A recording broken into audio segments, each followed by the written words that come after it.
Let's dive into one of the most clever ideas in modern AI. It's a concept that gets at this huge paradox. How can our AI get smarter using our data without completely demolishing our right to privacy?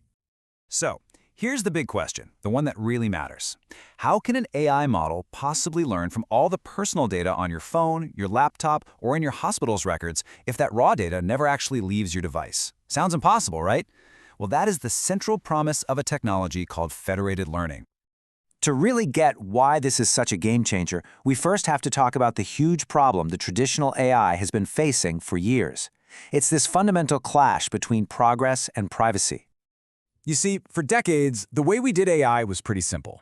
You collect as much data as you possibly can, ship it all over to a central server, and train one giant model on it. The more data you had, the smarter your AI got. But this created a massive, glaring vulnerability.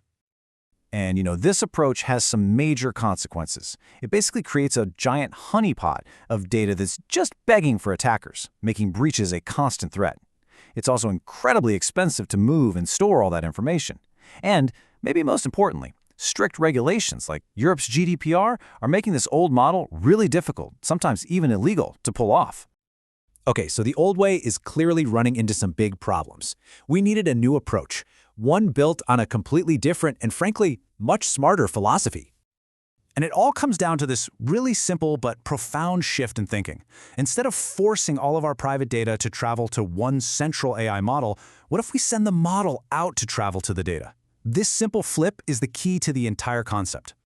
And that is federated learning in a nutshell. It's all about collaborative machine learning. The AI model gets trained in a decentralized way, spread out across millions of devices. Could be your phone, a sensor in your home, a hospital server. And here's the magic trick. The raw, sensitive data never, ever leaves where it started. So, how does this actually work? Well, it's a constant cycle with 4 main steps. First, your device downloads the current shared AI model. Then the model improves itself right there on your device, using only your local data. After that, it doesn't send your data back, no way. It just summarizes the changes it learned into a tiny, focused update. And finally, that small, anonymized update gets sent to a server, where it's averaged with thousands of others to make the shared model just a little bit smarter. Then the whole thing starts all over again. And listen, this isn't just some futuristic theory. Chances are you're already a part of one of these networks. When Google's keyboard on your phone, Gboard, suggests the next word you're going to type, that's federated learning in action. It's learning from you and millions of other people, all without your private conversations ever leaving your phone. Now, if you're in the tech world, you might be thinking, hey, this kind of sounds like distributed learning.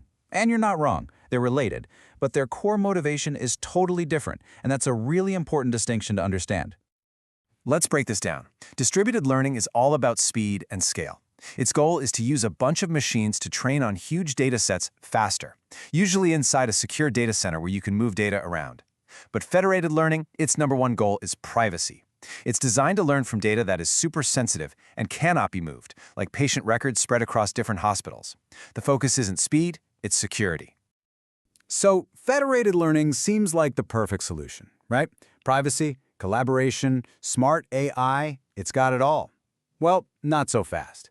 Like any powerful new technology, this decentralized world brings with it a whole new set of unique and pretty tricky dangers. You see, protecting this kind of system is a whole different ballgame. In the old setup, you just had to lock down your central server. But here, the attack surface is huge. Every single device, every communication channel going back and forth, and the central server itself, they all become potential targets for an attack. And some of these attacks are incredibly sneaky. With data poisoning, an attacker could just feed their local model garbage data to slowly corrupt the entire system. Or they could try model poisoning, where they directly mess with the update before sending it back. But maybe the most devious of all are backdoor attacks. This is where an attacker trains the model to work perfectly fine except for a secret trigger. Imagine an AI that misidentifies a stop sign as a speed limit sign, but only when there's a tiny specific sticker on it. That's a backdoor. But, it's not just about malicious attacks. There's a deeper, more fundamental challenge here. And it's this unavoidable trade-off between getting perfect privacy and getting perfect accuracy. And the impact of those attacks we talked about? It's staggering. Look at this graph.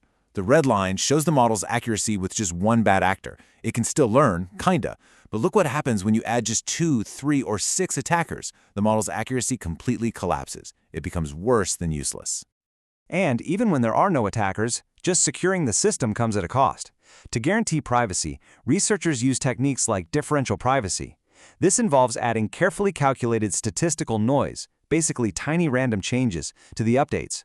It makes it impossible to trace an update back to you. But that noise also makes it harder for the model to see the real patterns, and that can cause the final model's accuracy to drop by around 20%. And this problem gets way worse in the real world. Think about medical data. The patients at a children's hospital are totally different from the patients at a cancer clinic. Researchers call this non-IID data. It means the data is messy and all over the place, not uniform. That diversity makes it much harder for the model to learn, and that privacy versus accuracy trade-off becomes absolutely brutal. But the story doesn't end on a down note. Researchers are all over these challenges. They're working hard, developing some really sophisticated defenses to make private AI not just possible, but practical and safe. We're seeing a whole range of strategies emerge. To fight poisoning attacks, they're building smart new server algorithms that can spot and throw out malicious updates. To find those sneaky backdoors, they're developing ways to inspect and prune away suspicious parts of the model. And to really boost privacy, they're exploring crazy advanced stuff like homomorphic encryption, which is this mind-bending technique that would let the server combine all the updates without ever actually being able to read them. So this all leaves us with a really critical question for the future. Federated learning shows us that a world with private AI is possible, but it isn't free. It comes with real costs in complexity, in security, and even in performance. So, as we move forward, the real challenge for all of us is to decide, where do we draw the line between the incredible power of AI and our fundamental need to protect our private lives?